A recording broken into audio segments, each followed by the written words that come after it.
Bismillahirrahmanirrahim. Assalamualaikum warahmatullahi wabarakatuh. Alhamdulillahi ala ihsanih wa syukru lahu ala taufiqihi wa amtinanih wa asyhadu an la ilaha illallah wahdahu la syarika lahu ta'ziman li sya'nih wa asyhadu anna Muhammadan abduhu wa rasuluhu da'ila ridwanih. Allahumma salli alaihi wa ala alihi wa ashabihi wa ikhwanih. Hadirin dan hadirat yang dirahmati oleh Allah Subhanahu wa taala. Alhamdulillah, puji dan syukur kita panjatkan kepada Allah atas segala limpahan karunia yang Allah berikan kepada kita. Salawat dan salam semoga tercurahkan selalu kepada junjungan kita Nabi Muhammad sallallahu alaihi wasallam dan juga kepada keluarganya serta seluruh sahabat beliau dan pengikutnya yang setia hingga akhir zaman kelak. Hadirin hadirat yang dirahmati Allah Subhanahu wa taala. Topik yang kita bahas pada kesempatan kali ini adalah beberapa renungan dan nasihat kepada orang-orang yang mereka sedang bersedih. Sungguhnya kehidupan dunia ini berisi dengan ujian. Dan Allah Subhanahu wa taala telah menekankan hal ini dalam banyak ayat. Ya linabluwahum ayyuhum ahsanu amala. Kata Allah Subhanahu wa taala, sungguh alladzi khalaqal mauta wal hayata, Allah yang telah menciptakan kematian dan kehidupan buat apa? Liyabluwahum ayyuhum ahsanu amala, untuk menguji mana di antara mereka yang amalnya yang terbaik. Ya, Allah juga berfirman, hal ata 'alal insanu hina minad dahri lam yakun syai'an madhkura inna khalaqnal insana min nutfatin amsyajin nabtalih. Ya, sungguh kami menciptakan manusia dari nutfah, dari air mani, buat apa? Nabtalih, untuk mengujinya. Jadi memang Allah ciptakan kita untuk diuji. Karenanya seorang di atas muka bumi ini harus sadar bahwasanya dia diciptakan untuk diuji oleh Allah Subhanahu wa taala. Maka semua orang diuji, tidak ada seorang pun yang tidak diuji oleh Allah Subhanahu wa taala. Dan kita tahu semua orang pernah bersedih atau sebagian mereka sedang bersedih, Tapi kalau semua orang pernah bersedih, semuanya pernah bersedih. Tidak ada yang pernah luput dari kesedihan. Dengan ujian yang bermacam-macam. Ada orang diuji berkaitan dengan hartanya, diberi ekonomi yang sulit, penuh dengan hutang, dililit hutang. Ada orang diuji dengan badannya, cacat, atau sakit-sakitan, atau tubuh yang tidak sempurna. Kemudian juga ada yang wanita diberi kesedihan karena bertahun-tahun sudah menikah, tidak memiliki anak. Sementara wanita yang lain juga sedih, memiliki anak yang banyak tapi selalu menyusahkan dia, nakal, merepotkan dia. Sebagian wanita terus menangis, sudah mencapai usia tua, tidak mendapatkan suami. Sementara banyak wanita yang menangis mendapati suami yang selalu menyesakkan hatinya, selalu memukulnya, selalu menyedihkannya. Dan demikianlah namanya ujian, beraneka ragam, menimpa satu dengan yang lainnya. Tapi memang berbeda-beda, ada yang ujiannya sedikit dan ada ujiannya banyak. Tetapi semua orang diuji oleh Allah Subhanahu wa taala. Dan siapapun orangnya, mau kaya atau miskin, pasti diuji, Sebagaimana sering saya sampaikan, bukan hanya orang miskin yang diuji, bukan hanya orang miskin yang bersedih. Orang kaya, para pejabat, para penguasa, mereka juga diuji, mereka juga bersedih. Bukan cuma kita saja yang menangis. Bahkan orang-orang terkenal, orang-orang yang mungkin dicari-cari oleh orang tersohor, mereka pun menangis. Bisa jadi tangisan mereka lebih banyak daripada kita. Betapa sering kita melihat foto seorang pejabat, seorang penguasa yang mungkin tersenyum dalam foto tersebut. Namun kita lihat senyumannya penuh dengan keterpaksaan. Di balik senyuman tersebut dia menyimpan banyak penderitaan. Oleh karenanya, siapapun orangnya di dunia ini pasti diuji, pasti diuji. Baik orang yang soleh maupun yang tidak soleh. Terlebih lagi Allah menjanjikan orang-orang yang beriman dengan ujian yang lebih berat. Kata Allah Subhanahu wa taala, Alif Lam Mim ahasiban nasu ayyutraku ayyaqulu amanna wa hum la yuftanun. Wa laqad fatanna alladhina min qablihim fala ya'lamanna Allahu alladhina shadaqu wa la ya'lamanna al-kadhibin. Kata Allah Subhanahu wa taala, Alif Lam Mim, apakah manusia dibiarkan mereka berkata beriman sementara mereka tidak diuji? Sungguh kami telah menguji orang-orang sebelum mereka agar Allah tahu mana yang imannya benar, dan mana yang imannya dusta. Ya. Am hasibatum an tadkhulul jannata wa lamma ya'tikum mathalul ladzina khalau min qablikum massathumul ba'sa'u wad-dharra'u wa zulzilu. Apakah kalian menyangka kalian akan masuk surga sementara belum datang kepada kalian ujian yang pernah menimpa orang-orang sebelum kalian? Mereka ditimpa dengan penderitaan, dengan kesusahan, digoncang oleh Allah Subhanahu wa taala. Jadi orang yang beriman justru dijanjikan ujian oleh Allah Subhanahu wa taala. Demikian juga dalam hadis kata Nabi sallallahu alaihi wasallam, waktu Nabi ditanya ayun nasi asyaddu bala'an? Ya Rasulullah, siapakah orang yang paling berat cobaannya? Maka Nabi sallallahu alaihi wasallam mengatakan asyaddu nasi bala'an al-anbiya. Orang yang paling berat ujiannya adalah para nabi. Tsumma salihun, kemudian orang-orang saleh. Tsummal amsal fal amsal, kemudian selanjutnya dan selanjutnya.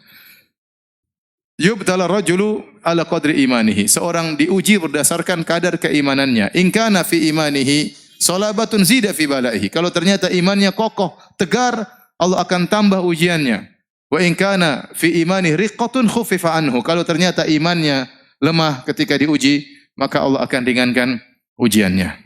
Subhanallah, Allah mentakdirkan Nabi sallallahu alaihi wasallam adalah orang yang paling banyak ujiannya. Ujian dalam segala bentuk ujian.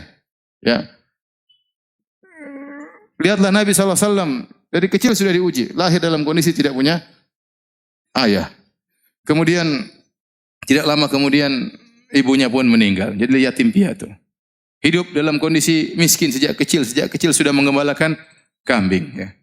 Diuji dari sisi harta, Nabi hidup dengan penuh kesederhanaan. Ya, bulan-bulan berlalu, istri-istrinya tidak ada memasak apapun di rumahnya. Rumah dengan rumah yang sangat sempit, mungkin cuma 4 kali 5 meter. Ya. Kalau terluka, dilukai oleh kaumnya, sampai berlumuran darah wajah beliau alaihi salatu wassalam.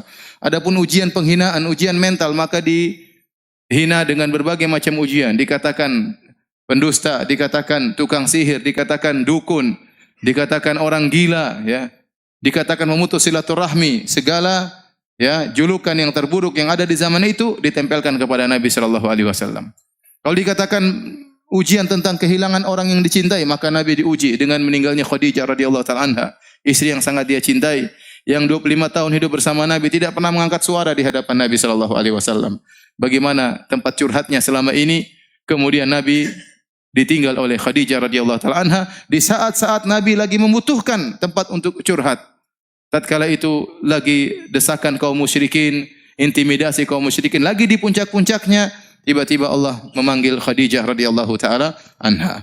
Kalau dikatakan apakah Nabi tidak pernah diuji dengan meninggalnya? Ya, anak-anaknya semua anak-anak Nabi sallallahu alaihi wasallam meninggal dalam kehidupannya kecuali Fatimah radhiyallahu taala anha. Nabi punya anak 7 orang, semuanya meninggal, 6 orang di masa kehidupan Nabi sallallahu alaihi wasallam. Abdullah meninggal, Qasim meninggal, ya Zainab meninggal, Ruqayyah meninggal, Ummu Kulthum meninggal, Ibrahim terakhir meninggal di pangkuan Nabi sallallahu alaihi wasallam sampai Nabi menangis. Nabi berkata, "Innal qalba la yahzan wa innal aina la tadma wa la naqulu illa bima yurdi rabbana wa inna bi firaqika ya Ibrahim la mahzunun." Sungguh mata ini mengeluarkan air mata. Sungguhnya hati ini sangat bersedih. Dan kami tidak mengucapkan kecuali kata-kata yang mendatangkan keridhaan Allah Subhanahu wa taala. Wa inna bi firaqika ya Ibrahim la mahzunun. Sungguh kami dengan kepergianmu wahai anakku Ibrahim sangat bersedih. Semua ujian dihadapi oleh Nabi sallallahu alaihi wasallam. Cuma satu mungkin saya bilang Nabi tidak diuji, yaitu Nabi tidak diuji dengan kecacatan. Kenapa? Karena beliau seorang nabi. Tidak pantas dia seorang cacat, akan menjadi bahan hinaan oleh orang-orang musyrikin, orang-orang kafir. Adapun ujian yang lain, ujian harta Nabi diuji. Ujian terluka Nabi diuji, sakit 2 kali lipat. Anas bin Malik waktu datang kepada Nabi sallallahu alaihi wasallam, kemudian dia meletakkan tangannya, maka Nabi panasnya sangat tinggi. Ya Rasulullah, innaka la tu'ak wa'kan syadidan. Ya Rasulullah, sungguhnya engkau mengalami panas yang sangat panas ya. Kata Nabi sallallahu alaihi wasallam, ini u'ak kama yu'aku rajulani minkum. Sungguhnya aku kalau merasa demam 2 kali lipat seperti kalian. Ya, Nabi diracun ya, sampai Nabi sallallahu alaihi wasallam meninggal karena bekas racun yang diberikan oleh wanita Yahudi tatkala di Khaybar ya. Selama 3 tahun atau 4 tahun Nabi mengalami sakit racun tersebut. Puncaknya tatkala Nabi sallallahu alaihi wasallam tahun 11 Hijriah, baru kemudian Nabi sallallahu alaihi wasallam meninggal akibat racun yang sudah terpendam hampir 4 tahun tersebut sallallahu alaihi wasallam. Oleh karenanya waktu Nabi sallallahu alaihi wasallam mendatangi seorang wanita yang sedang meratapi anaknya meninggal dunia, Maka Nabi SAW datang wanita tersebut di kuburan, dia sedang meratapi anaknya. Nabi mengatakan, ya hadhihi, isbiri. Wahai fulana, bersabarlah. Wattaqillah, bertakwalah kepada Allah. Maka wanita tersebut marah, dia mengatakan, ilaika anni, pergi engkau dariku. Innaka lam tusab bi musibati. Kata wanita ini, engkau tidak merasakan apa yang aku rasakan. Engkau tidak pernah menerima musibah seperti yang aku terima. Subhanallah. Nabi bukan cuma satu anak yang meninggal. 6 orang anak meninggal dia hadapi. Ya, kemudian Nabi SAW tetap menegurnya, maka dia pun sadar. Ternyata itu Rasulullah SAW, maka dia pun minta uzur. Kata Nabi SAW, innama sabru inda sodamatil ula. Sungguhnya kesabaran itu adalah pertama kali tatkala seorang ditimpa dengan musibah. Jadi setiap kita terkena musibah, kita ingat ada orang yang jauh teladan kita, yang sangat alim, yang sangat bertakwa kepada Allah. Ternyata kehidupannya penuh dengan musibah. Dialah siapa? Rasulullah sallallahu alaihi wasallam. Ya. Oleh karenanya, hadirin dan hadirat Allah Subhanahu wa taala, ada beberapa nasihat yang ingin saya sampaikan ya pada kesempatan kali ini agar meringankan beban kesedihan yang dialami oleh kita. Karena siapa di antara kita sih yang tidak pernah bersedih? Terkadang kesedihan itu datang berkelanjutan, silih berganti ya. Yang pertama, yang harus kita sadari bahwasanya demikianlah tabiat dari kehidupan. Namanya kehidupan isinya ujian. Sebagaimana tadi saya sudah singgung di mukaddimah pengajian. Nah, Allah Subhanahu wa taala berfirman, laqad khalaqnal insana fi kabad. Sungguh kami ciptakan manusia fi kabad. Yukabid, yaitu dalam kondisi susah payah. Sejak dia lahir dalam kesusahan, lahir dalam kondisi ya, keluar dalam kondisi menangis ya. Tangisan yang menyedihkan atau menyenangkan orang di sekitarnya ya.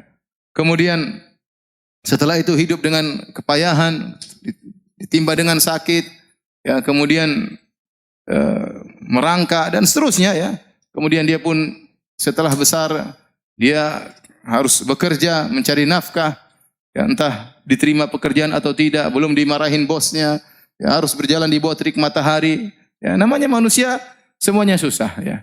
Kemudian dia pun kalau mau menikah ya harus kumpulkan uang untuk mahar, kerja keras ya. Lihat berapa banyak jomblo yang sekarang belum bisa menikah. Penderitaan yang bertubi-tubi menimpa mereka. Penderitaan yang belum bisa mereka hindarikan sampai sekarang. Kenapa? Tidak punya duit. Cari duit untuk cari mahar.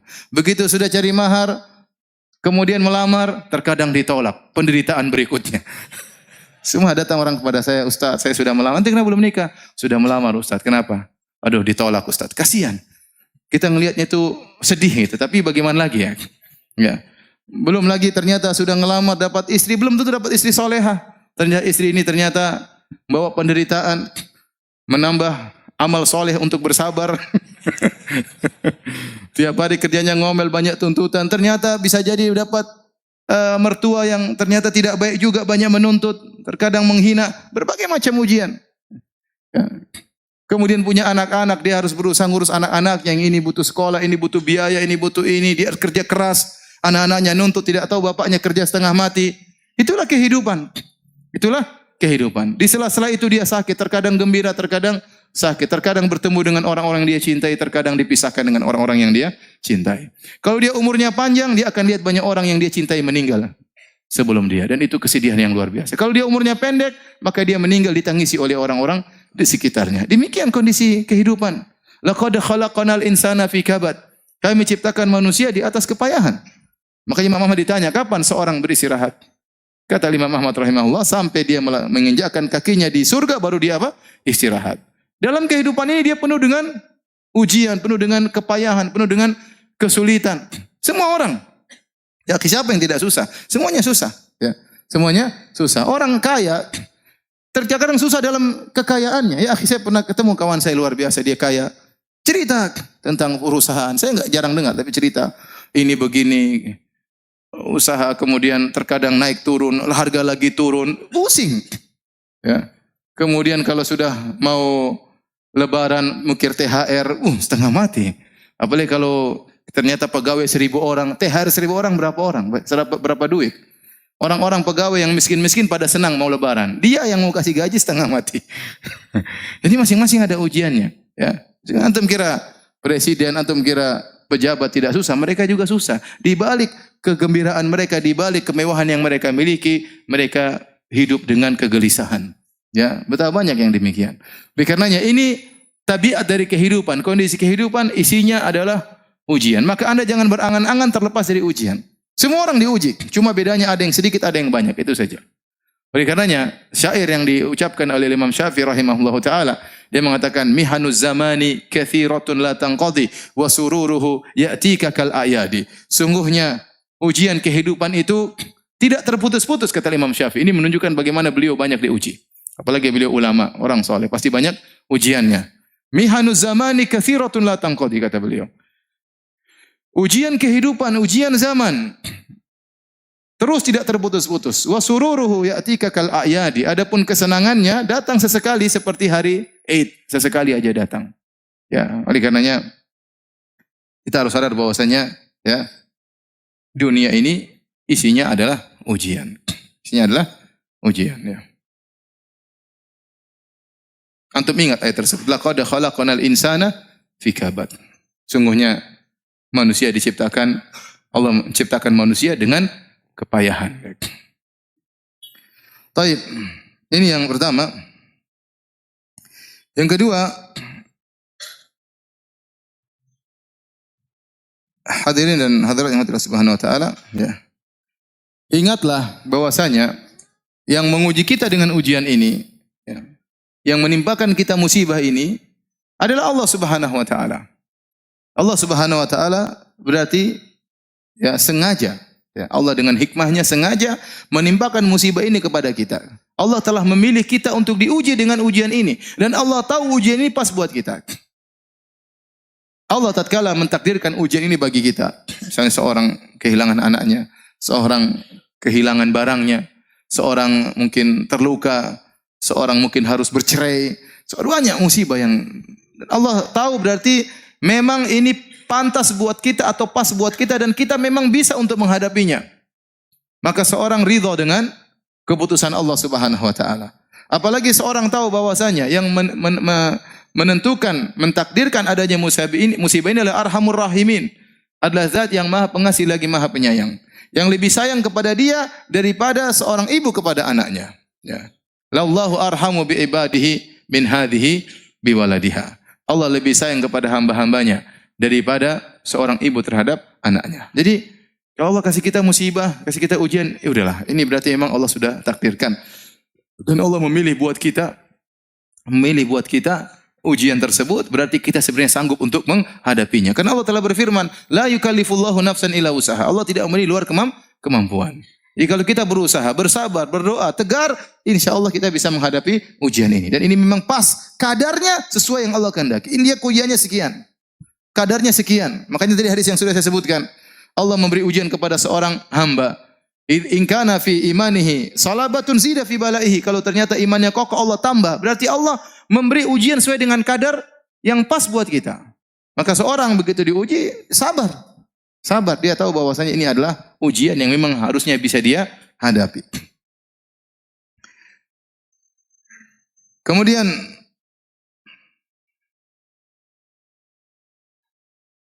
dia harus sadar bahwasanya ujian yang datang kepadanya, ya, ya, bukan untuk membinasakannya, tetapi adalah untuk mengujinya agar Allah melihat bagaimana dia menghadapi ujian tersebut. Ya. Allah tidak membinasakannya, Allah kasih dia ujian. Ya, kalau kita diberi ujian bukan untuk membinasakan kita, tapi untuk kita hadapi ujian tersebut. Apakah kita bisa menghadapinya atau tidak? Apakah kita bersabar sehingga kita dapat pahala, ataukah kita mengeluh? Ya, berkeluh kesah sehingga kita tidak mendapatkan pahala dari Allah Subhanahu wa taala. Makanya sebenarnya mengatakan ujian itu seperti obat ya. Memang pahit tapi harus diminum. Kalau antum tidak menghadapinya dengan kesabaran, maka antum tidak akan mendapatkan kesembuhan. Ya, pasti ada sesuatu pada diri kita sehingga Allah kasih ujian tersebut. Yang ujian tersebut fungsinya seperti obat. Ya sudah hadapi saja. Hadapi dengan kesabaran sebagaimana kita bersabar kalau dikasih obat oleh dokter kita minum. Bahkan kalau harus diamputasi kita bersabar karena kita tahu di balik itu pasti ada kebaikan. Ini obat yang Allah berikan kepada kita, mau tidak mau inilah obat. Maka hadapi, minumlah obat tersebut yang pahit tersebut yang tidak enak tersebut agar kita bisa mendapatkan kesembuhan dari penyakit yang sedang kita hadapi. Kemudian di antara hal yang perlu kita ingat, Allah kasih kita musibah, ya. Allah kasih kita ujian. Di antara hikmahnya agar Allah ingin melihat seorang hamba beribadah dengan berbagai macam model ibadah. Ada orang diberi ibadah dengan ibadah bersyukur, maka dikasih kenikmatan agar Allah lihat dia bagaimana bersyukur kepada Allah. Terkadang Allah kasih dia musibah agar Allah lihat bagaimana cara dia beribadah kepada Allah dalam kesulitannya. Ya. Dan betapa banyak ibadah yang muncul tatkala orang dalam penderitaan yang tidak mungkin dilakukan oleh seorang yang sedang menghadapi kenikmatan, mendapati kenikmatan. Coba antum bayangkan seorang tatkala sedang diuji, hatinya benar-benar terenyuh kepada Allah Subhanahu wa taala. Harapannya hanya kepada siapa? Allah Subhanahu wa taala. Kalau dia berdoa dia menangis. Yang itu mungkin tidak didapatkan oleh orang-orang yang dapat kesenangan. Ya. Seorang kalau dalam kenikmatan mungkin dia salat sekedar mau nangis, apa yang mau dia tangisi? Apa yang mau dia tangisi? Sampai seperti ada lelucon ya. Ada seorang imam di Mekah. Saya diceritain wallah alam benar atau tidak ya, tapi lelucon namanya Syekh Al-Muhaisini. Syekh Al-Muhaisini dia punya murotal Quran ya. Kalau antum mendengar murotalnya dia sering nangis. Dan dia punya masjid di daerah di Mekah. Orang banyak yang i'tikaf juga di masjid tersebut. Dan dia kalau sholat sering nangis. Ya. Kemudian suatu hari ada seorang dari Mesir, kemudian sholat situ, senang dengar imamnya sholat sambil nangis-nangis. Kemudian dia tanya, siapa imamnya itu? Maka orang berkata namanya Al-Muhaisini. Sementara di samping-samping ada hotel-hotel namanya Al-Muhaisini, Al-Muhaisini. Itu yang punya hotel-hotel ini. Iya. Sudah punya hotel masih nangis katanya. Jadi maksud saya bisa jadi memang seorang dalam ketentramannya, dalam kebahagiaannya dia menangis, tapi itu jarang. Ibadah yang keluar dari hati seorang tatkala sedang diuji dengan musibah itu luar biasa, ya. Luar biasa. Makanya terkadang seorang lilit utang, dia berdoa kepada Allah Subhanahu wa taala. Dan utangnya tidak dilunas-lunaskan oleh Allah Subhanahu wa taala. Karena Allah tahu kalau utangnya lunas dia berhenti berdoa kepada Allah Subhanahu wa taala. Kalau utangnya lunas dia tidak lagi salat malam kepada Allah Subhanahu wa taala. Bahkan terkadang Allah menambah hutangnya sehingga dia benar-benar terjepit, sehingga dia tahu apa arti tawakal. Dia tahu apa arti apa? Tawakal. Betapa banyak orang diajari oleh Allah dengan tawakal setelah dijebak dengan ujian yang sangat berat, tidak ada yang bisa menolong dia seorang pun. Presiden pun tidak bisa menolong dia. Ya. Tidak ada yang bisa menolong dia. Kecuali siapa? Allah. Maka dengan adanya ujian, adanya musibah, adanya penderitaan, maka Allah Subhanahu wa taala ingin mengetahui dari seorang hamba agar hamba itu beribadah dengan berbagai macam model ibadah. Ada ibadah syukur, ada ibadah apa? Ada ibadah sabar, ya. Ada ibadah sabar dan demikianlah, ya. Kita lihat Nabi Muhammad SAW beribadah dengan bersyukur, beribadah dengan bersabar. Kita lihat Nabi Sulaiman alaihissalam yang super kaya raya dengan dipenuhi dengan berbagai macam kenikmatan, dia juga pernah diuji oleh Allah Subhanahu wa taala. Lihat Nabi Ayub yang pernah kita sampaikan kajian, pernah diberikan kekayaan yang luar biasa dan pernah dikasih sakit yang lama. Dia pernah beribadah kepada Allah dengan syukur dan dia pernah beribadah kepada Allah dengan sabar.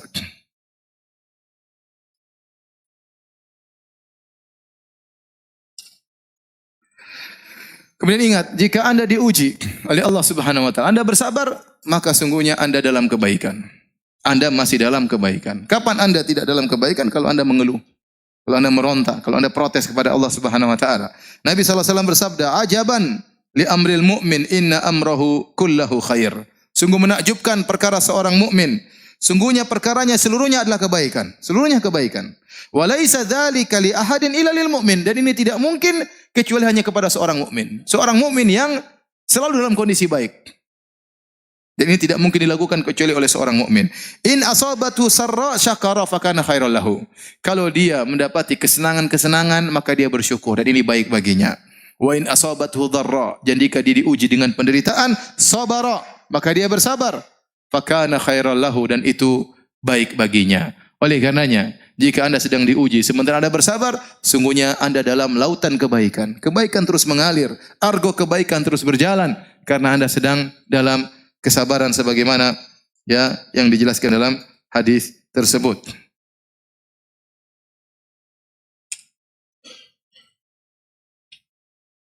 Oleh karena dalam hadis disebutkan kata Nabi sallallahu alaihi wasallam, "Ma min ahadin minal muslimin." Tidaklah seorang dari muslimin yusabu bi bala'in, diuji dengan suatu ujian, suatu penderitaan fi jasadihi, penderitaan di badannya, dia sakit atau yang lainnya. Illa amarallahu ta'ala al-hafazata alladhina yahfazunahu. Kecuali Allah akan perintahkan kepada malaikat al-hafazah, para penjaga, para pencatat amalan-amalan hamba. Uktubu li abdi fi kulli yaumin wa lailatin mithla ma kana ya'malu minal khair. Maka tulislah bagi hambaku kebaikan terus mengalir setiap hari, siang dan malam, seperti yang biasa dia lakukan dari kebaikan yang dia lakukan. Madama mahbusan fiya, selama dia tertahan gara-gara fi wathaqi, karena dia sakit, dia sabar dengan penderitaan tersebut. Jadi seorang kalau bersabar, saya katakan tadi, argo pahalanya jalan terus. Argo pahalanya jalan terus, ya sudah. Kapan Anda mengeluh? Kapan Anda protes kepada takdir Allah Subhanahu wa taala, maka argonya berhenti. Argonya berhenti. Maka seorang kalau terbetik dalam hatinya, kenapa tidak selesai-selesai? Lawan itu dari iblis, itu dari setan. Lawan. Yakin bahwasanya kadarnya Allah tahu. Allah kasih musibah, kasih penderitaan, Allah tahu seberapa penderitaannya dan kadarnya sampai kapan, Allah Maha tahu. Kita berdoa kepada Allah, kita cari solusi, tetapi kita bersabar menghadapi ujian tersebut. Kenapa? Karena argo pahala jalan terus. Malaikat catat terus pahalanya, meskipun dia tidak bisa melakukan amal-amal ibadah yang biasanya dia lakukan. Pahalanya jalan terus. Kemudian juga di antara dalil bahwasanya kalau engkau bersabar dalam ujian, berarti kau dalam kebaikan. Sabda Nabi SAW, man yuridillahu bihi khairan yusib minhu. Barang siapa yang Allah kehendaki kebaikan baginya, Allah berikan musibah baginya. Berarti tanda kebaikan adalah Allah berikan musibah. Nabi mengatakan, yang mengatakan demikian, man yuridillahu bihi khairan. Barang siapa yang Allah menghendaki kebaikan baginya, yusib minhu. Allah berikan musibah baginya. Musibah dalam berbagai macam musibah. Ya. Ada yang musibah pada anaknya, ada musibah pada hartanya, ada musibah pada suaminya, ada musibah pada istrinya. Ada orang diuji dengan kekayaannya, ada orang diuji dengan kemiskinannya, ada orang diuji dengan sakit yang dia alami, dan banyak. Ada orang diuji dengan tuduhan yang tidak baik kepadanya. Ada orang diuji dengan kerabatnya, diuji dengan kakaknya dan adiknya, dengan tetangganya. Oleh karenanya, selama kita diuji dan kita bersabar, sungguhnya berarti Allah masih menghendaki kebaikan bagi kita. Dalam hadis yang lain kata Nabi SAW, "Idza ahaballahu qauman ibtalahum." Kalau Allah mencintai suatu kaum, Allah uji mereka. Jika Allah mencintai suatu kaum, idza ahabballahu qauman ibtalahum, Allah menguji mereka. Dalam hadis yang lain, idza aradallahu bi 'abdil khaira ajjala lahul uqubata fid dunya. Jika Allah menghendaki kebaikan bagi seorang hamba, Allah segerakan hukumannya di dunia. Wa idza arada bi 'abdihi syarra amsaka anhu bi dzambihi hatta yuwafiyahu yaumal qiyamah. Jika Allah menghendaki keburukan bagi seorang hamba, Allah tidak kasih dia musibah. Allah tahan dosanya, nanti Allah akan balas pada hari kiamat kelak dengan balasan yang sempurna. Oleh karena jika seorang diuji dan dia bersabar, yakinlah dia masih dalam kebaikan. Argo pahala terus berjalan. Di antara hal yang perlu kita renungkan, bahwasanya terkadang Allah kasih musibah kepada kita untuk mengangkat derajat kita di surga. Dalam satu hadis kata Nabi SAW, Inna rajula la yakunu lahu 'inda Allahil manzilah fama yablughuha bil amal fama yazalu yabtalihi bima yakrahu hatta yuballighahu iyyaha. Kata Nabi SAW, sungguhnya seorang benar-benar dia memiliki kedudukan di sisi Allah Subhanahu wa taala. Namun Allah tidak bisa mengangkat dia ke posisi tersebut dengan amal solehnya. Artinya apa? Allah lihat amal soleh dia sedikit, tidak cukup. Pahala dia tidak cukup untuk mendongkrak dia untuk naik ke derajat yang tinggi tersebut. Fama yazalu yabtalihi, maka Allah terus mengujinya. Allah terus memberikan musibah kepadanya. Bima yakrah, dengan perkara yang dia tidak sukai. Hatta yuballighahu iyyaha, sampai Allah pun menyampaikan dia pada derajat tersebut. Ini yang disebut dengan musibah menambah derajat seseorang. Ya, siapa di antara kita yang tahu amal solehnya banyak? Ya akhi, kita baca Quran jarang-jarang. Ya kita salat malam jarang-jarang. Itu pun salat malam dalam kondisi ngantuk-ngantuk. Sedekah masih pelit. Berbakti sama orang tua juga jarang-jarang. Baik sama istri pun tidak banyak. Perhatian sama tetangga kurang. Zikir juga lisan tidak pernah basah dengan zikir kepada Allah Subhanahu wa taala. Ibadah kita kurang. Kalau kita mau kita kalkulasi ibadah kita sangat sedikit. Terus kita ingin mendapat derajat yang tinggi, tidak ada cara lain kecuali dengan dikasih musibah. Di balik musibah tersebut banyak ibadah-ibadah yang mau tidak mau kita lakukan. Ya, kerendahan diri, kesedihan, kembali kepada Allah Subhanahu wa taala, menangis dalam sujud, menangis dalam salat malam. Ternyata dengan dikasih musibah tersebut, pahala kesabaran seorang hamba mengangkat dia pada derajat yang tinggi. Kalau dengan amal saja dia tidak mampu. Inilah maksud dari hadis tersebut. Dalam riwayat yang lain, kata Nabi SAW, Innal abda idza sabaqat lahu minallahi manzilatun falam yablugha bi amalin ibtalahu Allahu fi jasadihi. Sungguhnya seorang hamba jika telah tercatat ya bahwasanya dia punya kedudukan di sisi Allah dan dia tidak bisa sampai pada kedudukan tersebut kecuali dengan amal dia, maka Allah akan mengujinya pada jasadnya. Au malihi, atau Allah akan mengujinya pada ekonominya, pada hartanya. Au fi waladihi, atau Allah akan mengujinya pada anaknya. Subhanallah. Mungkin dia diuji pada jasadnya, mungkin terluka, mungkin sakit, mungkin celaka, atau diuji pada hartanya, mungkin usahanya gagal, mungkin kerugian, mungkin uangnya dicuri, mungkin uangnya dirampok, mungkin ada yang hilang. Au fi waladihi, mungkin anaknya yang sakit, mungkin anaknya meninggal. Subhanallah. Allah kasih ujian kepada dia. Tsumma sabbarahu ala dzalik, kemudian Allah bikin dia bersabar atas ujian tersebut. Hatta yuballighahul manzilata allati sabaqat lahu minallah. Sampai Allah pun menaikkan dia, mendongkrakkan dia, didongkrak sampai pada posisi yang sudah tercatat baginya di sisi Allah Subhanahu wa taala. Jadi seorang tatkala diuji ingat hal ini. Amalan saya masih sedikit. Bisa jadi ujian inilah yang meninggikan derajat saya. Kemudian di antara hal yang perlu dia ingat tatkala dia sedang bersedih diuji dengan ujian. Ingatlah bahwasanya ujian tersebut sebagai kafarah, menghilangkan dosa-dosanya. Menghilangkan dosa-dosanya. Kata Nabi SAW, Ma yusibul muslim min nasabin wala wasabin wala hammin wala hazanin wala adhan wala ghammin hatta syaukata yushakuha illa kafarallahu biha min khatayahu. Kata Nabi SAW, tidaklah suatu pun menimpa seorang muslim. Baik keletihan, bahkan keletihan. Baik nasabin, keletihan. Baik wasab, sakit apapun. Sampai demam, ya, sampai demam. Kata Nabi SAW, la tasubbi al-humma, jangan engkau mencela demam. Fa innaha tudhibu khataya bani Adam kama yudhibul kir khabathal hadid. Sungguhnya demam itu menghapuskan dosa-dosa seorang anak Adam sebagaimana alat pandai besi menghilangkan karat dari besi. Jangan mencela penyakit, jangan mencela demam, kata Nabi SAW. Jadi seorang letih, seorang sakit, ya, wala hazanin, kemudian juga kesedihan yang menimpanya, ya, sampai wala hammin, ya, ham itu kekhawatiran tentang di kemudian hari, gimana nanti besok, bagaimana lusa, bagaimana tahun 2000 sekian, bagaimana anak saya kalau sudah besar. Kekhawatiran ini pun ini kesedihan. Kalau hazan, kesedihan tentang masa lalu. Kalau hammin, kegelisahan, kesedihan tentang masa depan yang dikhawatirkan. Ini juga menghapuskan dosa-dosa. Wala adzan, dan juga gangguan orang yang orang berikan kepada dia. Dia dizalimi, dia diganggu, dikata-katain, dituduh yang tidak digibahi. Ini semua penghapus dosa.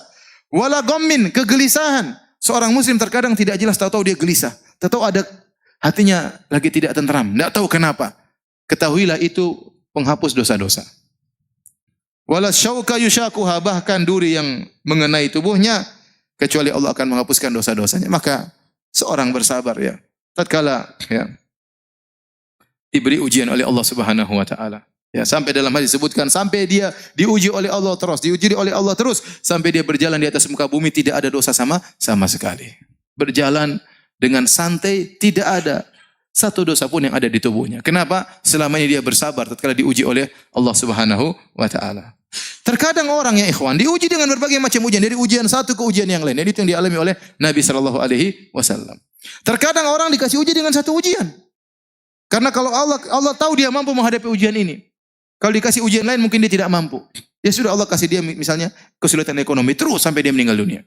Itu ujian yang bisa dia hadapi. Dia sabar. Ada orang dikasih misalnya cacat atau dikasih sakit.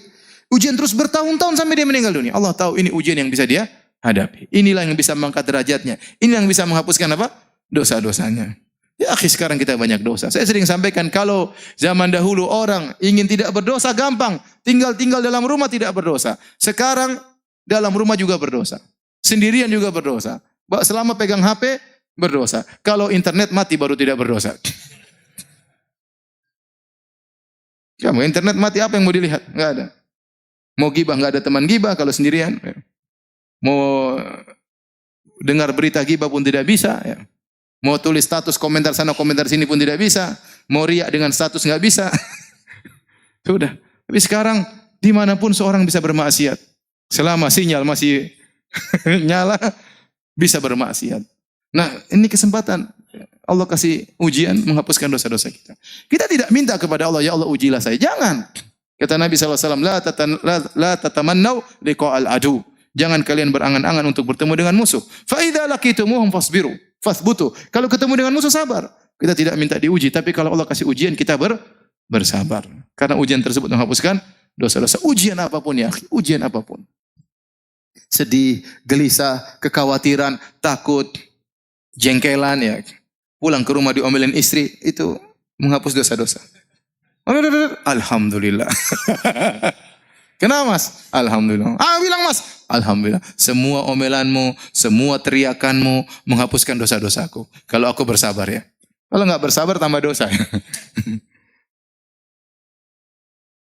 Coba ini tadi hadisnya. Ma yazalul bala'u bil mu'min. Senantiasa ujian menimpa seorang mukmin wal mu'minah dan juga seorang wanita mukminah fi nafsihi wa waladihi wa malihi. Allah kasih ujian ini berganti-ganti ujiannya. Bayangkan senantiasa ujian menimpa seorang mukmin atau seorang mukminah fi nafsihi pada badannya, pada hatinya sakit sedih. Waladihi mungkin diganti lagi pada anaknya. Wa malihi anaknya sudah hartanya juga kena. Hatta yalqallaha ta'ala wa ma alaihi khati'ah sampai dia bertemu dengan Allah tidak ada satu dosa sedikit pun yang dia bawa. Ini menunjukkan musibah ya menghapuskan dosa-dosa.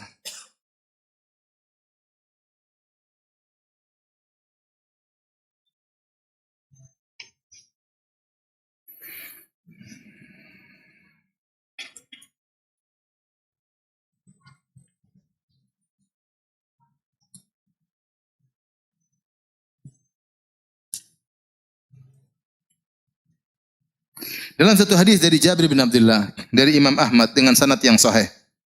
Innal humma ista'dzanat ala Rasulullah sallam.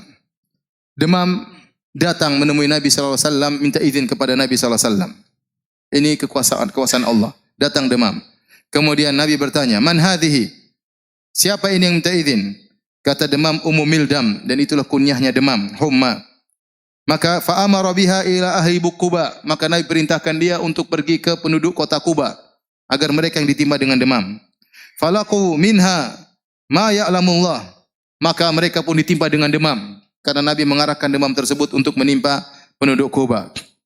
Fasyaku dzalika ilaihi. Maka mereka pun mengeluh kepada Nabi sallallahu alaihi wasallam, "Ya Rasulullah, kami ditimpa demam." Mereka sakit penduduk kota Quba.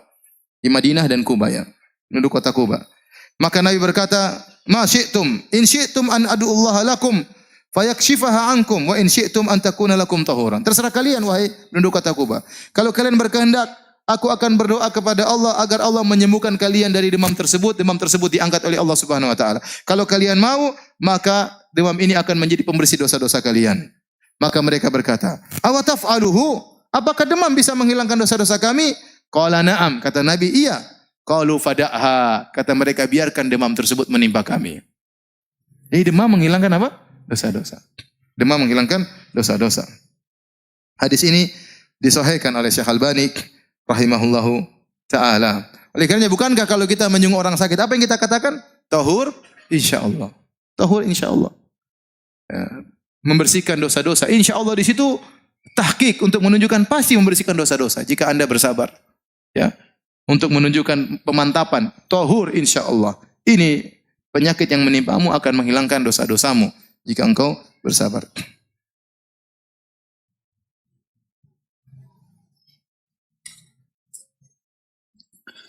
Baik. Nasihat berikutnya para hadirin dan hadirat yang dirahmati oleh Allah Subhanahu wa taala. Bisa jadi musibah yang menimpa kita ini merupakan sebab terhindarkan dari musibah yang lebih besar. Ya, bisa jadi musibah yang menimpa kita merupakan sebab yang untuk menghindarkan musibah yang lebih besar. Kata Imam Ibnu Qayyim rahimahullah taala, kalau Anda sulit memahami hal ini, Renungkanlah kisah Nabi Khadir dengan anak yang dia bunuh. Kata Allah Subhanahu wa taala, "Fantalaqa hatta idza laqiya gulaman faqatalah. Qala aqatalta nafsan zakiyatan bighairi nafsin laqad ji'ta syai'an nukra." Waktu Nabi Khadir jalan Nabi Musa ketemu dengan seorang anak, kemudian dengan wahyu dari Allah maka Nabi Khadir pun membunuh anak tersebut. Nabi Musa mengingkari. Bagaimana kau bisa membunuh seorang anak yang tidak punya salah sama sekali? Kalau dia bunuh orang kita boleh bunuh, dia enggak punya salah. Maka kemudian di belakangan Nabi Khadir menjelaskan, ya. Fa ammal ghulamu fa kana abawahu mu'minaini fa khashina ayyurhiqahuma tughyana wa kufra. Fa aradna ayyubdilahuma rabbuhuma khairan minhu zakatan wa aqraba ruhma. Ya. Sungguhnya anak yang saya bunuh tersebut tentu menyedihkan kedua orang tuanya atau tidak? Menyedihkan kedua orang tuanya. Anaknya meninggal dunia. Tapi kata Nabi Khadir, sungguhnya anak ini kalau dia besar, dia akan menjerumuskan kedua orang tuanya ke dalam kekufuran. Dia akan menjerumuskan kedua orang tuanya ke dalam kekufuran. Maka kami ingin anak ini diganti. Maka anak ini meninggal dan itu musibah. Kemudian Allah menggantikan dengan anak yang lebih baik. Ini dijadikan barometer Ibnu Qayyim rahimahullah ta'ala. Kalau Anda tidak bisa memahami musibah itu bisa menghilangkan musibah yang lebih besar, maka renungkanlah apa? Kisah ini. Renungkanlah kisah ini. Contoh kisah lain disebut oleh para ulama tentang Ahad Qadat Ubaidillah bin Ziyad. Salah seorang panglimanya Ubaidillah bin Ziyad. Tahu siapa Ubaidillah bin Ziyad?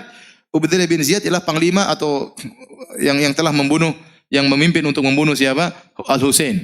Al-Husain bin Ali bin Abi Thalib radhiyallahu taala anhuma dalam bencana Karbala. Waktu dia naik di atas rumahnya, seorang panglima dari anak buah Ubaidillah bin Ziyad yang biasanya memimpin peperangan, dia naik di atas atap al-Sata kemudian dia jatuh sehingga kakinya dua-duanya patah. Maka dia dijunguk oleh seorang ulama yang bernama Abu Kilabah, muridnya Anas bin Malik radhiyallahu taala anhu. Maka dia mengatakan, insyaallah lebih baik, ya. Insyaallah ini lebih baik yang Allah takdirkan bagi engkau. Maka dia bilang, apa yang lebih baik daripada kedua kaki patah? Dia tidak tahu. Kemudian 3 hari berikutnya tiba-tiba datang surat panggilan dari Ubaidillah bin Ziyad agar dia memerangi peperangan untuk membunuh atau untuk mencegah Husain bin Ali bin Abi Thalib. Akhirnya datanglah utusan tersebut, dia berkata, lihatlah bagaimana saya mau berangkat sementara kedua kaki saya apa?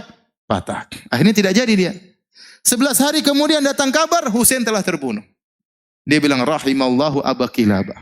Semoga Allah merahmati Abu Kilabah. Benar nasihatnya. Seandainya saya tidak jatuh, saya akan pimpinan perang untuk membunuh siapa? Al-Husain. Kita tidak tahu, subhanallah. Bisa jadi musibah tersebut ada musibah yang lebih besar yang Allah hindarkan dari kita dengan terkena musibah kecil tersebut. Sebagaimana kisah yang sering saya sampaikan tentang seorang raja yang memiliki wazir, menteri yang selalu mengatakan al-khair khiratullah, yang terbaik adalah pilihan Allah Subhanahu wa taala. Kisah ini sering disampaikan oleh para ulama, saya tidak tahu akan kesahihannya. Dia seorang menteri yang selalu berkata yang terbaik pilihan Allah Subhanahu wa taala. Setiap ada orang terkena musibah dia datang, yang terbaik pilihan Allah Subhanahu wa taala. Orang terkena musibah, yang terbaik pilihan Allah Subhanahu wa taala. Sampai akhirnya sang raja tangannya terputus karena terpotong, dia datang kepada sang raja, dia berkata, yang terbaik pilihan Allah Subhanahu wa taala. Maka raja pun marah. Apa yang terbaik? Tangan saya putus, jari saya putus, kau bilang yang terbaik. Masukkan ini menteri dalam penjara. Begitu dimasukkan di penjara, dia mengatakan yang terbaik pilihan Allah. Saya di penjara pun adalah yang terbaik. Suatu hari sang raja kemudian sedang berburu dengan menteri-menterinya, kemudian mereka berburu, kemudian mereka berburu, keasyikan berburu sampai keluar daripada daerah kekuasaannya.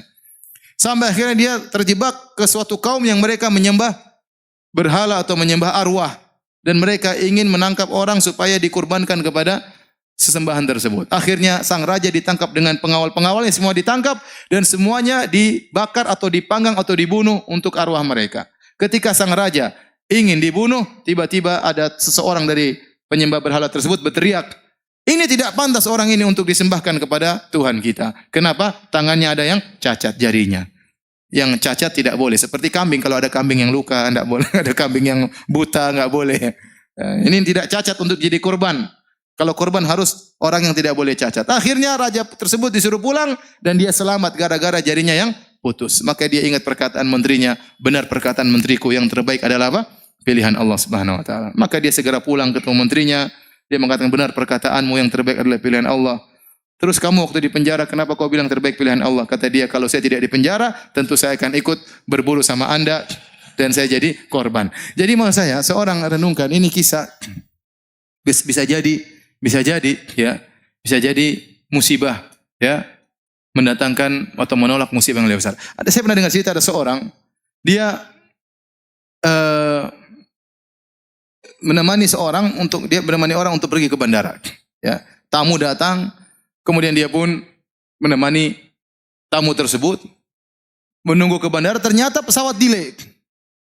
Harusnya dia sudah pulang ke rumah, mungkin sudah tidur siang atau tidur malam. Saya lupa waktunya, mungkin sudah tidur malam.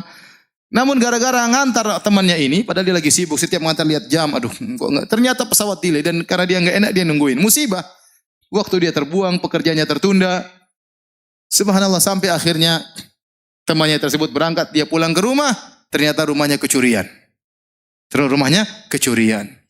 Ada rampok datang masuk kemudian mengambil hartanya. Kemudian dia tambah jengkel lagi. Dia bilang, coba ini. Itu gara-gara pesawat. Coba kalau tadi saya pulang lebih cepat mungkin saya tidak kecurian. Maka ada tetangga yang negur, ya akhi, ihmadillah, pujilah Allah. Apa ada perampok datang baik-baik sama ente? Kalau ente lagi di rumah mungkin ente dibunuh sekalian. Ente bersyukur yang diambil cuma harta. Nyawa ente tidak diambil oleh para perampok tersebut. Oleh karenanya seorang kalau terkena musibah, ya dia bilang bisa jadi bisa jadi ini menolak musibah yang lebih besar. Contoh ada seorang anaknya yang dia sangat sayangi meninggal dunia. Anak ini akan memberi syafaat pada hari kiamat. Dia pikir yang baik-baik aja. Bisa jadi anak ini besar belum tentu saya bisa mengurus dia. Apalagi zaman sekarang dunia gadget, anak-anak sekarang sudah, kalau kita dengar berita mengerikan, anak SD berzina, mengerikan ya. Kadang-kadang saya malas lihat berita di situ ya. Tapi kadang lagi Google buka tahu ada berita di bawahnya mengerikan isinya. Zaman sekarang subhanallah.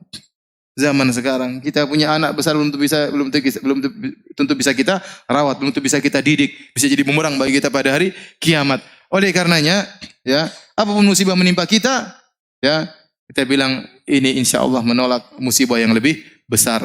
Kita tahu ataupun kita tidak ketahui.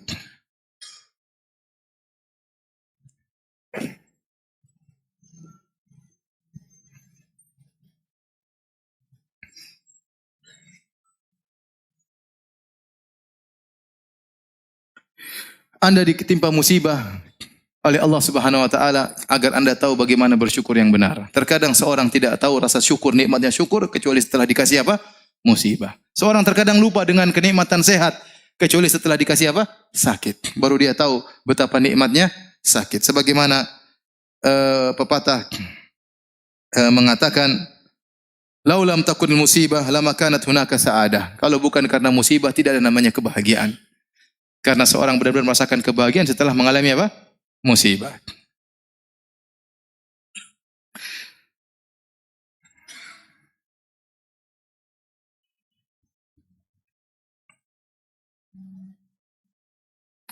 Di antara hal yang bisa meringankan seorang tatkala sedang bersedih, dia harus beriman dengan masalah takdir. Dia tahu bahwasanya seluruh yang menimpanya ini sudah ditakdirkan oleh Allah Subhanahu wa taala. Tidak mungkin dia hindari. Nabi sallallahu alaihi wasallam ya mengatakan, "Ma asabaka lam yakun liyukhti'ak, wa ma akhta'aka lam yakun liyusibak." Apa yang menimpamu tidak bisa kau hindari.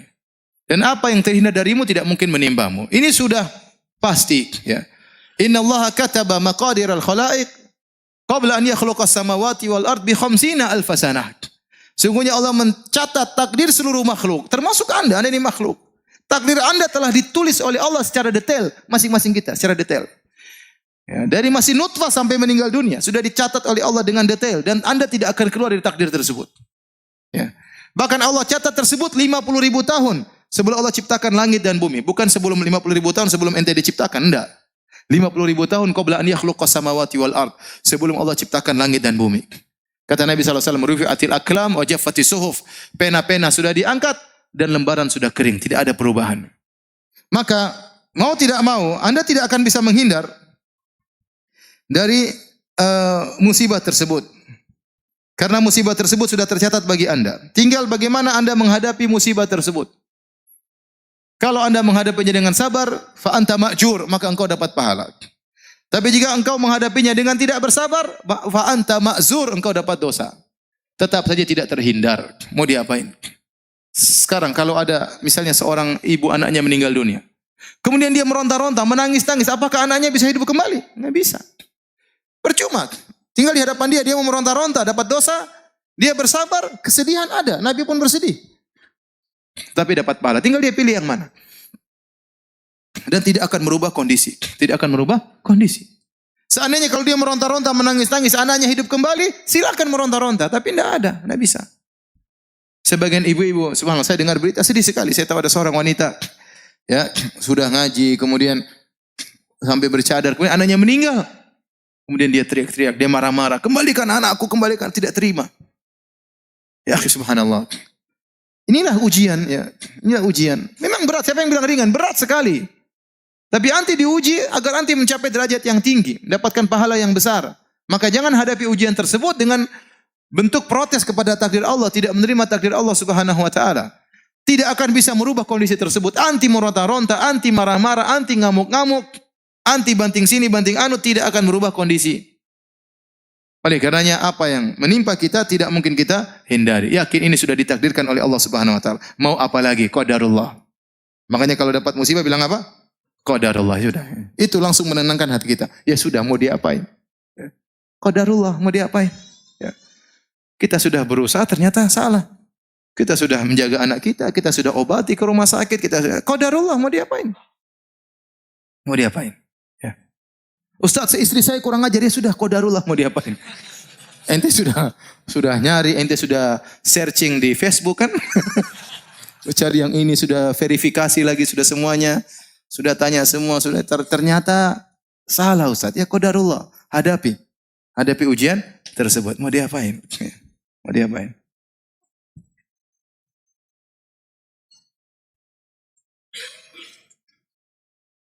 Bisa ada seorang, dia hitam, kemudian tapi dia tinggi. Kemudian dia ingin menikah dengan perempuan yang cantik, meskipun pendek putih, supaya anaknya apa? Tinggi dan putih. Ternyata qadarullah. Anaknya hitam, pendek, pesek. Ya sudah, qadarullah. Ente sudah berusaha. Apa boleh buat? Itu namanya qadarullah.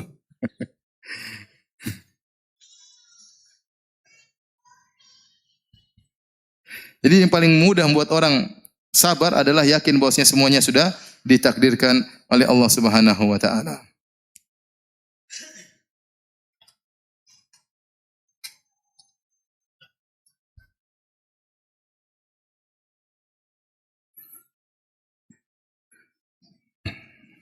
Kalau seorang tatkala ditimpa musibah, dia dapati dirinya kurang bersabar, maka latihlah dirinya untuk bersabar. Kalau dia latih dirinya untuk bersabar, dia akan bersabar. Kata Nabi SAW, innamal hilmu bittahallum, wa innamal ilmu bitta'allum. Ya, wa man yatasabbar yusabbirhullah. Barang siapa yang berlatih diri untuk bersabar, Allah akan buat dia sabar. Tadinya merontak, ingin memberontak, ingin berteriak, sabarkan diri. Latih diri kita. Setiap ada masalah langsung qadarullah. Inna lillahi wa inna ilaihi raji'un. Langsung ucapkan tersebut. Meskipun jengkel, meskipun marah. Itu kalimat luar biasa. Kalau kita kena musibah, kita bilang qadarullah, itu langsung buat hati kita apa? Tenang. Kita langsung bilang inna lillahi wa inna ilaihi raji'un. Semuanya kita ini milik Allah. Mobil kita, rumah kita, harta kita, anak kita, semuanya milik Allah. Kalau Allah ingin ambil, terserah. Inna lillahi wa inna ilaihi raji'un. Itu membuat kita benar-benar sangat mudah untuk bersabar. Maka latih diri untuk bersabar. Kata Nabi SAW, man yatasabbar yusabbirhullah. Barang siapa yang melatih dirinya untuk bersabar, maka Allah akan mudahkan dia untuk bersabar. Kemudian di antara hal yang membantu kita untuk mengurangi kesedihan, perbanyak berzikir kepada Allah Subhanahu wa taala. Dan ini Allah perintahkan kepada Nabi sallallahu alaihi wasallam. Ya. Fasbir ala ma yaqulun wasabbih bihamdi rabbika qabla tulu'i syamsi wa qabla ghurubiha. Kata Allah Subhanahu wa taala, sabarlah engkau wahai Muhammad atas apa yang mereka ucapkan. Mereka mengatakan engkau orang gila, engkau pemutus silaturahmi, engkau dukun. Mereka mengatakan tentang Allah yang tidak benar, yang membuat hatimu jengkel. Fasbir ala ma yaqulun. Sabarlah atas perkataan mereka. Wasabbih bihamdi rabbika qabla tulu'i syamsi wa qabla ghurubiha. Dan bertasbihlah kepada Rabbmu sebelum terbit fajar dan sebelum terbenam matahari. Sebelum terbit matahari dan sebelum terbenam matahari, waktu subuh, sebelum subuh bangun, zikir pagi petang, zikir kepada Allah. Itu menghilangkan kesedihan. Banyak berzikir mengingat Allah Subhanahu wa taala. Oleh karenanya juga kata Allah Subhanahu wa taala, "Wa laqad na'lamu annaka yadhiqu sadruka bima yaqulun. Wasabbih bihamdi rabbika wa kum minas sajidin." Kata Allah, sungguh kami tahu dadamu sempit wahai Muhammad atas perkataan mereka. Antum kira waktu Nabi Muhammad dikatakan orang gila, orang sinting, dia tidak sakit hati? Dia sakit hati. Sampai Allah mengatakan, "Wa laqad na'lamu annaka yadhiqu sadruk." Sungguh kami tahu hatimu sedih wahai Muhammad. Kata Allah Subhanahu wa taala. Kami tahu hatimu sempit akan akibat yang mereka ucapkan. Apa solusinya? Wasabbih bihamdi rabbik, maka bertasbihlah, banyak berzikir, subhanallah, subhanallah, subhanallah. Wa kum minas sajidin, banyak salat, banyak sujud kepada Allah Subhanahu wa taala. Itu di antara hal yang buat kita meringankan kesedihan kita. Keluhkan kesedihan kita kepada Allah Subhanahu wa taala. Fasabrun jamil. Sabar jamil, apa itu sabrun jamil? Kesabaran yang indah, maksudnya kesabaran yang tidak disertai dengan syakwa, keluhan kepada makhluk. Adapun syakwa kepada Allah, mengeluhkan penderitaan kita, itu tidak mengapa. Itu kebiasaan para nabi. Nabi mengeluhkan kesulitannya kepada Allah Subhanahu wa taala. Nabi Yakub mengatakan, "Innama ashku bathi wa husni ila Allah." Aku mengeluhkan kesedihanku, ya kegelisahanku, penderitaanku hanya kepada Engkau ya Allah. Semua para anbiya mereka mengeluhkan kepada Allah Subhanahu wa taala. Nabi Zakaria, Rabbi inni wahanal azmu minni washta'ala ra'su syaiba wa lam akum bidu'aika rabbi syaqiyya. Ya Allah, aku sudah tua, tulangku sudah rapuh. Aku masih ingin punya anak. Aku tidak pernah ya putus asa dari berdoa kepada Engkau. Seorang ya tatkala ditimpa dengan kesedihan, banyak bertasbih, banyak berzikir. Ala bi dzikrillah tatmainnul qulub. Ketahuilah dengan berzikir kepada Allah, maka hati menjadi tenang. Jangan terlalu banyak syakwa kepada orang lain. Sekarang model zaman sekarang ini sedikit-sedikit mengeluh di Facebook, status berubah-ubah terus. Ini yang saya lihat, aduh. Terkadang di penuntut ilmu terkadang begitu. Terkadang ustadz begitu. Ya akhi, subhanallah, ribut sama istrinya kemudian dia perang status di Facebook. Kita yang lihat malu. Anda sedih, percuma Anda sampaikan di status, tak ada faedahnya. Keluhkan kepada Allah, bangun malam berdoa kepada Allah subhanahu, banyak zikir, itu yang bisa menghilangkan kesedihan Anda, mengurangi kesedihan Anda. Pun Anda status, apa orang-orang belum tentu membantu. Orang mungkin malah mengejek, orang mungkin malah merendahkan ente. Anda kira dengan Anda melemparkan status tersebut, kemudian kesedihan hilang? Enggak. Kemudian setelah Anda bikin status, ente lihat lagi komentar, lebih lagi sedih lagi. Kalau enggak ada yang komentar Anda bersedih, ternyata murid-murid saya tidak ada yang perhatian sama saya. Kalau ada yang komentar, ente bersedih juga. Belum ada balasan status lain, waduh repot. Ngapain kita seperti itu? Ente ingin hilang kesedihan, berzikir kepada Allah Subhanahu wa taala. Sebagian ibu-ibu seperti itu, statusnya menunjukkan penderitaan terus. Tahu-tahu status ada jantung berbentuk love terbelah dua, subhanallah. Ada apa Kenapa begini? Kenapa jantungnya terbelah dua? Menimbulkan banyak pertanyaan. Ya. Repot ya. Banyak ya. Nanti status macam-macam ya Allah. Jangan mengeluh kepada manusia. Rugi. Betapa banyak berharap kepada orang, dia akan kecewa. Mengeluh kepada manusia tidak ada yang dia dapatkan. Tidak ada solusi. Paling mereka mengatakan sabar. Sabar. Hidup juga ujian. Saya juga sudah tahu. Ya udah ada tahu, sabar makanya. Ngapain ngeluh sama manusia? Hati-hati ibu-ibu yang suka rubah-rubah status ibu-ibu ini. Jangan. Sedikit status, foto profilnya diganti-ganti, jangan. Kalau terkena musibah, sedih, banyak berzikir, banyak baca Quran. Quran itu syifa, obat. Ya. Orang kalau baca Quran, apa dalam doa Nabi sallallahu alaihi wasallam, Allahumma ya, apa namanya doa melanggasin, anta ja'al Qur'ana rabi'a sadri wa apa ya Allah, jadikan Al-Quran sebagai penyejuk hatiku, ya. Kemudian menghilangkan kesedihanku dan menghilangkan ya wa dhahaba gumumina wa ahzanina, menghilangkan kegelisahan, kesedihan. Di antaranya baca Al-Quran.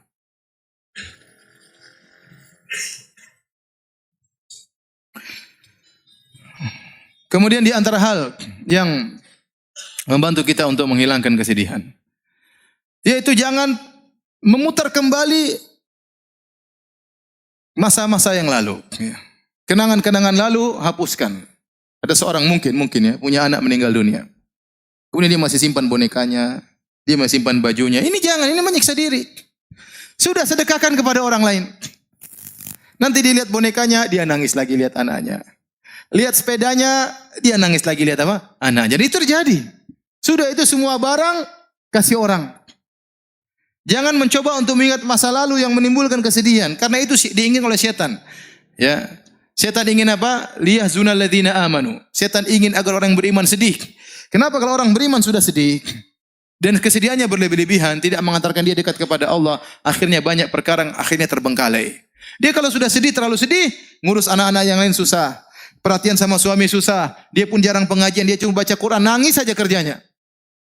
Maka segala hal yang membuat kita kesedihan tentang masa lalu, ngapain kita ingat-ingat kembali? Semua kenangan-kenangan hilangkan. Kalau punya foto-foto di HP, hilangkan semua. Ya ngapain? Nanti lihat, nangis lagi. Tiba-tiba nangis lagi. Ya enggak usah.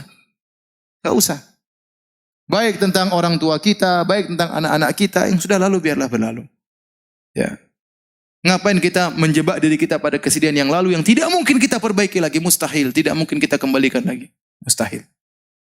Ya sudah, maka segala hal yang membuat kita teringat dengan masa lalu, kesedihan yang berkepanjangan, maka hendaknya kita hindari. Kemudian jangan lupa ya, untuk menghadiri majelis ilmu. Di antara zikir yang menangkan hati majelis ilmu, dengar pengajian tentang kesedihan, ya, tentang tawakal, tentang sabar, tauhid, terutama pengajian tentang tauhid. Dengar bagaimana Tuhan kita, bagaimana Allah Subhanahu wa taala, bagaimana Allah melakukan semuanya dengan hikmah. Ya, bagaimana Allah terkadang menguji hamba-hambanya, baca kisah-kisah orang terdahulu. Dengar pengajian tentang bagaimana kisah para ulama diuji, sehingga kita tahu bahwasanya kita ini diuji tidak ada apa-apanya dibandingkan dengan mereka. Ya. Dan ini membuat kita lebih ringan kesedihan kita. Kemudian jangan lupa perkara yang penting tatkala kita terkena kesedihan, berusaha membantu orang lain. Berusaha membantu orang lain. Oleh karenanya Al-Imam As-Sa'di, gurunya Syekh Utsaimin rahimahullah taala pernah berkata, dia mengatakan, dua pokok kebahagiaan adalah pertama ikhlas kepada Allah, yang kedua membantu orang lain. Ini dua pokok kebahagiaan. Anda kalau ingin bahagia, lakukan dua ini. Pertama ikhlas. Berusaha dalam segala kegiatan ikhlas karena Allah, bukan mencari komentar manusia, bukan karena kepentingan duniawi, bukan untuk melihat ya like atau dislike, tidak peduli. Saya mencari komentar Allah Subhanahu wa taala. Kapan Anda bisa ikhlas dalam segala kegiatan Anda, maka Anda akan meraih kebahagiaan. Yang kedua, membantu orang lain. Setiap kita bantu orang lain, maka Allah akan berikan kita kebahagiaan. Allah berfirman, ya. Ya ayyuhalladzina amanu, idza qila lakum tafassahu fil majalisi fafsahu yafsahillahu lakum. Bahkan perkara yang mungkin tidak butuh biaya membantu orang. Kata Allah, ya wahai orang yang beriman, jika dikatakan kepada kalian lapangkan majelis supaya atau rapatkan supaya orang bisa masuk duduk bersama antum di masjid, maka berilah kelonggaran bagi mereka. Yafsahillahu lakum, maka niscaya Allah akan berikan kelapangan bagi kalian. Kata para ulama termasuk kelapangan dada. Kelapangan dada. Ya, padahal tidak butuh biaya sehingga orang datang, silakan duduk samping saya. Itu ente bikin begitu, ente dapat apa? Kebahagiaan. Nggak usah jauh-jauh, kita sholat Jumat misalnya. Sholat Jumat, full masjid rame. Ada orang bingung cari apa? Cari tempat. Kemudian kita, sini, kita rapat-rapat sedikit. Silakan, sambil antum tersenyum. Dia kemudian berdiri samping antum. Itu Allah kasih kebahagiaan bagi antum. Begitu saja. Sebaliknya, kalau antum kemudian bawa sajadah sendiri, sholat Jumat, terus kaki ente lebarin. Ente sudah siap mau datang, ente nggak mau. Dia mau sampingin ente semakin lebarin. Pasti ente dapatkan hati ini jengkel, grundel. Allah bikin hati ente menjadi apa? Sempit. Berbuat baik kepada orang lain pasti mendatangkan kebahagiaan. Antum lihat orang di jalan, orang menyeberang, orang lagi sibuk-sibuknya, ente sempatkan waktu ngantar orang kakek tua tersebut sebentar. Berhentikan kemudian antum berjalan ngantar orang tersebut. Allah pasti kasih kebahagiaan. Ya, ini asal kebahagiaan adalah membantu orang lain. Di saat-saat kita penuh kesedihan, jangan lupa kita memberi kebahagiaan kepada orang lain. Niscaya kesedihan tersebut akan dikurangi oleh Allah Subhanahu wa taala. Ya. Oleh karena saya katakan manusia paling berbahagia adalah siapa? Adalah Rasulullah sallallahu alaihi wasallam. Kenapa? Dia selalu menebar kebahagiaan bagi orang lain. Siapapun yang minta bantuan kepada Nabi, maka Nabi pun membantunya sebisanya. Itulah Rasulullah sallallahu alaihi wasallam. Maka cobalah kalau kita ditimpa kesedihan, bantu orang lain. An-nafa'al muta'addi, membantu orang lain, maka insya Allah akan berikan kebahagiaan bagi kita.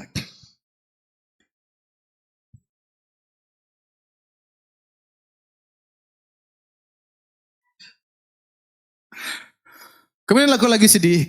Ada hal-hal perkara yang kata para ulama, perkara yang materi yang mungkin bisa membantu kita untuk bahagia. Ya misalnya kita mungkin sedih, ya. Kalau makan bakso hilang kesedihan, ya makan bakso aja enggak apa-apa. Enggak ada masalah.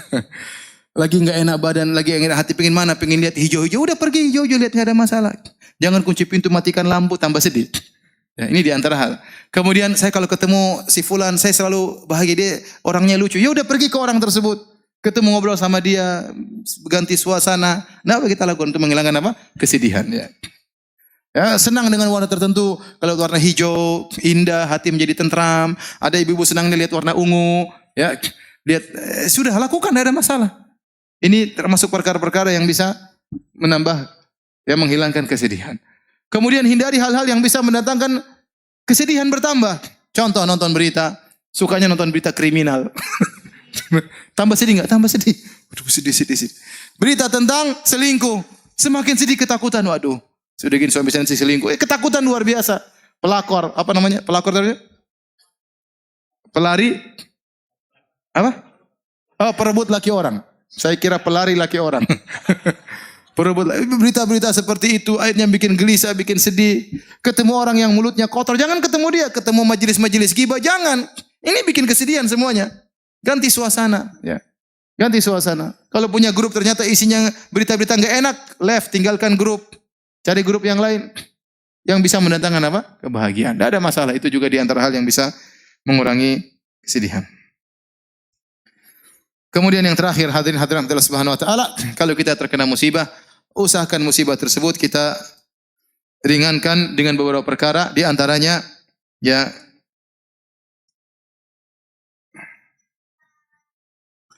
ingat musibah yang lebih berat daripada yang kita alami, ya.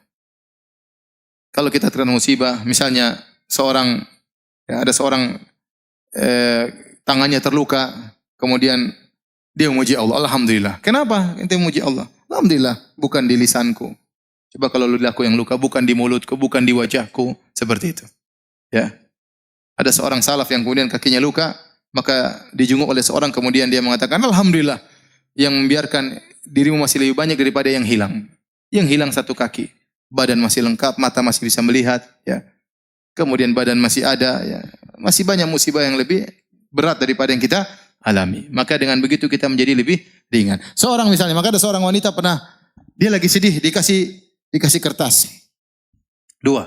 Satu kamu catat tentang apa yang diambil oleh Allah, satu kamu catat tentang apa yang Allah berikan padamu. Coba, misalnya seorang kecurian, taruhlah mobilnya dicuri sama orang. Dia isi di catatan tersebut, mobil dicuri, nilai 400 juta. Terus dia catat yang Allah berikan sama dia banyak sekali. Istri, harganya berapa istri? Mahal istri. Anak-anak ini mahal, rumah, kemudian mobil yang lain masih ada, kesehatan. Ini kalau dikalkulasikan duit banyak sekali. Iya. Banyak. Makanya di antara hal yang buat kita untuk meringankan musibah kita ingat bahwasanya nikmat yang Allah berikan kepada kita jauh lebih banyak daripada yang Allah ambil dari kita. Jauh lebih banyak. Kalau antum suruh isi kertas isi nikmat-nikmat Allah, antum tidak bakalan mampu. Terlalu banyak kenikmatan tersebut. Nikmat bisa masih mengaji, nikmat masih bisa ke masjid, nikmat masih bisa dengar pengajian, nikmat masih bisa baca Al-Quran, nikmat masih bisa sujud, nikmat masih bisa melihat berbagai keindahan. Diambil sebagian dari Allah, tidak apa-apa. Ya sudah, itu namanya kehidupan. Hal ini mengurangi beratnya musibah yang kita hadapi. Di antaranya melihat kepada orang-orang yang penderitanya lebih parah daripada dia. Ya, antum lihat, ya, kita ini masih penuh kenikmatan. Coba lihat di negara-negara lain, ya. Negara lain seperti di Suriah. Ada sampai orang mengatakan, saya, ya, berapa tahun lalu saya masih buka puasa sama keluarga saya, sama kakak, sama adik, sama ini. Sekarang yang satu di Afrika, yang satu di Asia, yang satu di mana, subhanallah, gara-gara perang. Semuanya tercerai-berai, ya. Oleh karenanya nikmat yang kita rasakan sangat luar biasa. Sekarang kita di Indonesia Masya Allah mau dakwah di mana-mana masih bisa. Masih bisa pengajian, ketemu tetangga juga masih bisa. Alhamdulillah masih banyak kenikmatan. Orang lain masih banyak ujiannya lebih berat. Maka betapapun kita terkena musibah pasti ada orang lebih berat daripada kita. Seorang yang misalnya dia tidak punya kendaraan, hanya punya sepeda. Ya lihat ke bawah masih banyak orang yang tidak punya sepeda masih jalan kaki. Lihat ke bawah lagi masih ada orang yang tidak bisa jalan kaki bahkan naik kursi roda tidak bisa jalan. Ada yang tidak bisa naik kursi roda terduduk di rumahnya nggak bisa apa-apa. Masih ada orang yang seperti itu. Maka semakin kita lihat orang yang lebih parah daripada kita, maka insya Allah mengurangi penderitaan musibah yang kita hadapi. Kemudian kita selalu bertafaul, yaitu optimis. Bahwasanya betapapun lama musibah yang kita alami pasti ada jalan keluar. Inna ma'al usri yusra. Pasti ada jalan keluar. Di balik kesulitan ada kemudahan. Namanya mendung tidak selalu mendung. Namanya musim panas tidak selalu musim panas. Akan datang musim apa? Dingin. Ya, tidak selama musim kemarau. Musim kemarau semakin parah. Penghujungnya adalah musim apa? Penghujan. Kegelapan yang semakin gelap kegelapan menuju kepada terbitnya fajar. Jadi maksud saya, kita senantiasa optimis ya. Namanya begitulah kehidupan. Nanti akhirnya kesedihan-kesedihan tersebut jadilah tinggal cerita. Dulu begini ya. Dulu begini. Ya, bahwasanya musibah tersebut tidak akan selama-lamanya. Dan itulah tabiat daripada kehidupan, datang kesedihan, datang kesenangan. Taib hadirin dan hadirat Allah Subhanahu wa taala, inilah yang bisa saya sampaikan ya. Bahwasanya tatkala kita dikasih musibah kita bersabar. Sampai ada seorang penyair berkata, sungguhnya Allah menyiapkan istana di surga. Yang istana tersebut isinya adalah kesedihan. Isinya adalah kegelisahan, dipagari dengan penderitaan yang bisa masuk hanya dengan membawa kunci kesabaran. Oleh karenanya seorang ya dunia ini tidak ada yang tidak diuji, ya antum diuji, ustaz juga diuji, ujian berbeda-beda ya. Ujian berbeda-beda. Tidak ada yang tidak diuji oleh Allah Subhanahu wa taala, tinggal bagaimana kita menghadapi ujian tersebut. Terkadang ada ujian yang sama dihadapi oleh dua orang, yang satu dengan tentram, yang satu penuh penderitaan, gelisah menangis, yang satu dengan tentram menghadapinya. Kenapa? Imannya berbeda. Padahal ujiannya sama. Wallahu a'lam bishawab.